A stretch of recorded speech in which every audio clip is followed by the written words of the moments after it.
பிரைஸ்லால் என் பேரால் வாழ்த்துகின்றேன், வணங்குகின்றேன். எனக்கு அன்பான தேம்பிள்ளைகளே, கிறிஸ்துவின் பிரியமான சகோதர சகோதரர்களே, உங்களை நான் மீண்டும் சந்திப்பதில் பெரும் மகிழ்ச்சி அடைகின்றேன். இந்த செய்தியானது ஒரு அற்புதமான செய்தி. ஆண்டவரே அப்படி செய்ய வேண்டும் என்று சொல்லியிருக்கின்றார். அப்படிப்பட்ட ஒரு அற்புதமான செய்தி தான் இன்றைய செய்தி. அப்படி என்ன செய்தி? தொல்லை கொடுத்தால் நன்மை கிடைக்கும். தொல்லை கொடுத்தால் நன்மை கிடைக்கும். என்னடா இது? தொல்லை கொடுத்தால் நன்மை இப்படி கிடைக்கும். அதுதான் இன்றைய செய்தி. கவனமாக பாருங்க. விடுதலை பயணம் நூலிலே 7ஆம் அதிகாரத்திலே பார்வோன் மன்னன் மோசே மக்களை அடிமைப்படுத்தி வைத்திருந்தான். மோசே என்ன பண்றாரு? பார்வோன் மன்னனிடம், என் மக்களை என்னிடம் அனுப்புங்க, நாங்கள் ஆண்டவருக்காக பாலைவனத்தில் வழிபாடு நடத்த வேண்டும் என்று மோசே பார்வோன் மன்னனிடம் கேட்கின்றான். ஆனால் அந்த பார்வோன் மன்னன், யார் உங்கள் ஆண்டவர்? அவர் எனக்கு தெரியாது, நான் தான் ஆண்டவர் என்று அவன் தன்னை ஆண்டவர் என்று சொல்லிக் கொள்கின்றான். உடனே ஆரோன் என்ன செய்கின்றான்? இந்த நைல் நதி தண்ணீரை தான் வைத்த கொம்பால் தட்டுகின்றான். உடனே அது இரத்தமாக மாறுகின்றது. அதில் இருந்த மீன்கள் எல்லாம் செத்து மிதக்கின்றன. பெரும் துர்நாற்றம் அடிக்கின்றது. அது மட்டுமல்லாமல் பார்வோன் வீட்டில் உள்ள எல்லா தண்ணீரும் இரத்தமாக மாறியது. குடிக்க முடியல, தொட முடியல, கை கண முடியல, ஒன்றும் செய்ய முடியல. அந்த நாட்டு எல்லா தண்ணீரும் இரத்தமாக மாறியது, பெரும் இரத்தமாக மாறியது. இது பெரும் தொல்லையாக கருதினான் பார்வோன் மன்னன். என்னடா இது பெரிய தொல்லையாகிச்சு என்று. சரி, உங்களுக்கு என்னதான் வேணும்? என் ஜனங்களை விடுவீங்க என்றான் மோசே. ஓகே, நான் விடுவிச்சிடறேன், போங்க என்றான். உடனே ஆரோன் என்ன பண்ணுறான்? தண்ணீரை மீண்டும் தட்டுகிறான். அந்த இரத்தமாக இருந்த தண்ணீரெல்லாம் மீண்டும் நல்ல தண்ணீராக மாறியது. ஹல்லேலூயா. உடனே என்ன பண்ணுறான் பார்வோன்? திரும்பவும் வேதாளம் முருங்கை மரம் ஏறிச்சு. பழைய மாதிரி என்ன பண்ணிட்டான்? நான் அனுப்ப முடியாது, யார் உங்கள் ஆண்டவர்? நான் அனுப்ப மாட்டேன் என்று மீண்டும் பிடிவாதமாக இருக்கின்றான். உடனே ஆண்டவர் பல தொல்லைகளை கொடுக்கின்றார். ஒன்றல்ல, இரண்டல்ல, 10 விதமான தொல்லைகளை பார்வோன் மன்னர்கள் கொடுக்கின்றார். தண்ணீரை இரத்தமாக மாற்றினார், தவளைகளை அனுப்பினார், கொசுக்களை அனுப்பினார், ஈக்களை அனுப்பினார், கால்நடைகளை இறக்க செய்தார், கல்மழையை பெய்ய செய்தார், வெட்டுக்கிளிகளை அனுப்பினார், காரிருளை உண்டாக்கினார், கொள்ளை நோயை வரவழைத்தார். கடைசியாக தலைமகன் எல்லாவற்றையும் ஆண்டவர் அளித்தார். எல்லா தலைமகனையும் ஆண்டவர் அளித்தார். இப்படிப்பட்ட பலவிதமான தொல்லைகளை கொடுத்திருந்தனால் பார்வோன் மன்னன் மனம் மாறி, நீ உன் ஜனங்களை அழைத்துக் கொண்டு செல்லலாம் என்று விடுதலை அடைகின்றார். உடனே மோசே தன் மக்களை கூட்டிக் கொண்டு எங்க வெளியே வராரு. தப்பிச்சு வெளியே வரல, பாலைவனத்துக்கு வராரு. வரும்போது கடலில் வந்துச்சு. நடுக்கடல் வரும்போது கடலில் போக முடியல. உடனே என்ன பண்ணுறான்? திரும்பவும் பார்வோனுக்கு வேதாளம் முருங்கை மரம் ஏறின மாதிரி என்ன ஆச்சு? திரும்பவும் கோவம் வந்துச்சு. அவன் விடக்கூடாது அவங்கள என்று தன் படைகள் எல்லாத்தையும் அனுப்புகிறான். போய் பிடிங்க அவங்கள அப்படின்ட்டு. பின்னால் விரட்டிட்டு வரும்போது செங்கடல் 2ஆக பிரிந்து மோசையின் இஸ்ரேல் மக்களை காக்கின்றார். அதன் பிறகு அந்த பார்வோன் மன்னன் படைகள் எல்லாம் அதில் வந்து மூழ்கி தண்ணீரால் மூழ்கடிக்கப்பட்டது. ஜல சமாதியானார்கள். ஹல்லேலூயா, பிரைஸ். இப்படிப்பட்ட பல தொல்லைகளை கொடுத்தால்தான் அவன் பார்வோன் மன்னன் மனம் மாறி இப்படி போட்ட ஒரு நன்மையை செய்தான்.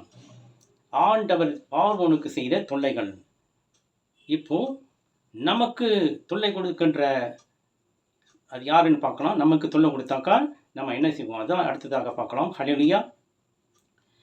தொல்லை கொடுத்தால் நன்மை கிடைக்கும். பார்வோனுக்கு இப்படிப்பட்ட தொல்லைகளை கொடுத்ததால்தான் மோசே ஜனங்களை, இஸ்ரேல் மக்களை விடுவித்தார். அடுத்ததாக லூக்கா நற்செய்தி அதிகாரம் 11:5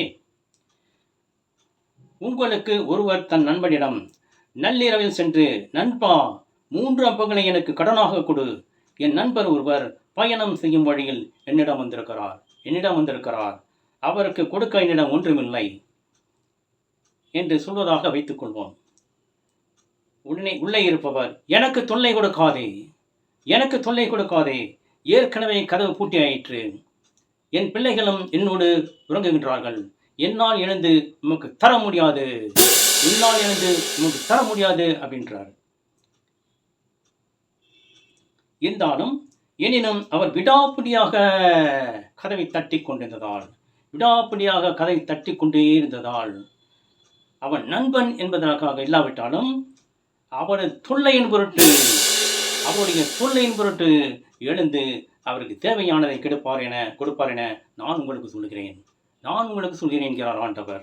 அப்போ தொல்லை கொடுத்தால்தான் இப்படிப்பட்ட நன்மைகள் கிடைக்கும். அவர் தொல்லையின் பொருட்டு அவருக்கு தேவையானதை கொடுப்பார் என்று நான் உங்களுக்கு சொல்லுகிறேன். அப்போ தொல்லை கொடுத்தாதான் நன்மை கிடைக்கும். நம்ம போய் யார்கிட்ட கேட்போம், ஒரு நாள் 2 நாள் போய் கேட்டாக்க கொடுக்க மாட்டாங்க.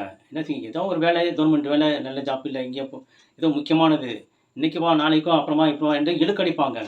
தொடர்ந்து செய்து தொல்லை கொடுக்க வேண்டும். அவனை தொடர்ந்து தொல்லை கொடுத்துக்கின்றிருந்தால் நம் தொல்லையின் பொருட்டு நம்முடைய காரியம் நிறைவேற்றப்படும். நம்முடைய காரியம் நிறைவேற்றப்படும். ஹல்லேலூயா, பிரைஸ் தி லார்ட். நம்மளோட பிள்ளைங்க நம்மகிட்ட தொல்லை பண்ணி கேட்பாங்க, அதெல்லாம் உனக்கு எதுக்குடா, அதை தேவையில்லை, உன்னால் செய்ய முடியாது, வச்சுக்க முடியாது, என் ஃப்ரெண்டெல்லாம் வச்சுருக்காங்களா, அவங்க செய்யலையா, வாங்கி கொடுன்னு தொல்லை பண்ணுவாங்க இல்லையா? அப்போ நீ என்ன பண்ணுவீங்க, அவன் தொல்லையின்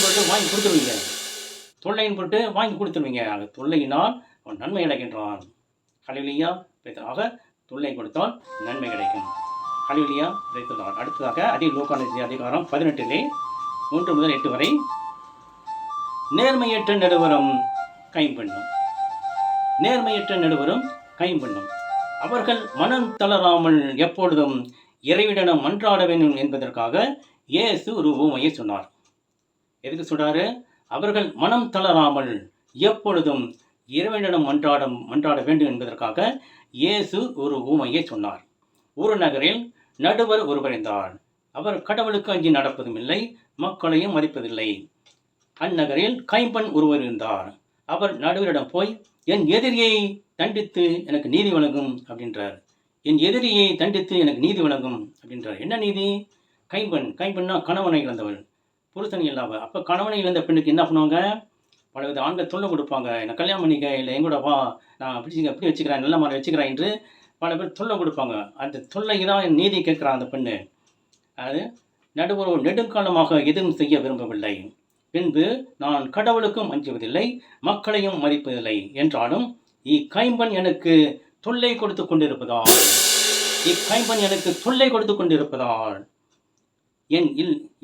இவளுக்கு நான் நீதி வழங்குவேன். இல்லை என்றால் என் உயிரை வாங்கி கொண்டே இருப்பாள் என்று சொல்றார். அப்போ தொல்லையின் பொருட்டு தான் அந்த நடுவர் அந்த பெண்ணுக்கு நீதி வழங்குகின்றான். ஆக ஆண்டவர் என்ன சொல்றாரு? நேர்மையற்ற நடுவரை இப்படி நீதி வழங்குவார் என்றால், அல்லும் தாம் தேர்ந்து கொண்ட மக்கள் அல்லும் பகலும் அவரை நோக்கி மன்றாடும் பொழுது அவருக்கு நீதி வழங்காமல் இருப்பாரா? துணை செய்ய காலம் தாழ்த்துவாரா என்று அவரே சொல்கின்றார். ஆகவே தொடர்ந்து மன்றாடினால் நாம் வேண்டுவதை ஆண்டவரிடம் பெற்றுக்கொள்ள முடியும். தொடர்ந்து ஆண்டவரை தொல்லை கொடுத்து கொண்டு வேண்டும். ஆண்டவரை தொல்லை கொடுத்து கேட்டுக்கொண்டே இருந்தால் ஆண்டவர் நமக்கு நன்மை செய்வார். நம் தொல்லையின் பொருட்டு ஆண்டவர் நமக்கு நன்மை செய்வார். அதான் சொல்றார் அவர். சாதாரண ஒரு மனிதன் அவனே இந்த கைம்பெண் தொல்லையின் பொருட்டு நீதி வழங்குறான், இல்லைன்னா என் உயிரை வாங்கிட்டே இருப்பான் என்று அந்த பொண்ணுக்கு, அந்த கைம்பெண்ணுக்கு நீதி வழங்குறான். அதே போல் என்னை நோக்கி நான் தேர்ந்து கொண்ட மக்கள் என்னை நோக்கி மன்றாடும் பொழுது நான் அவர்களுக்கு உதவி செய்ய காலம் தாழ்த்துவேனா, அவர்களுக்கு துணை செய்ய காலம் தாழ்த்துவேனா என்று ஆண்டவரை சொல்கின்றார். அப்போ என்ன செய்யணும்? நாம் வேண்டுவதை தொடர்ந்து ஆண்டவன் கேட்டுக்கொண்டே இருக்க வேண்டும், மன்றாட வேண்டும், தொடர்ந்து ஜெபிக்க வேண்டும். ஒரு நாள் இல்லை, 2 நாள் இல்லை, அது நிறைவேறும் வரை நீங்கள் ஆண்டவரை தொல்லை கொடுக்க வேண்டும். தொல்லை கொடுத்தால் நன்மை கிடைக்கும். ஹல்லேலூயா, செய்து பாருங்க, கண்டிப்பாக உங்களுக்கு கிடைக்கும். எங்கள் அன்பந்த பிள்ளைகளே, ஆண்டவனை கேட்கும் பொழுது இப்படிதான் கேட்கணும். அவரே சொல்லியிருக்கிறாரு, அவர்கள் மனம் தளராமல் எப்பொழுதும் இறைவனிடம் மன்றாட வேண்டும் என்பதற்காக இயேசு ஒரு ஊமையை சொன்னார். இயேசுவே சொல்றாரு. எதுக்கு சொல்றாரு? தொடர்ந்து மன்றாட வேண்டும். கொஞ்ச நேரம் கேட்டுட்டு விட்டுறக்கூடாது.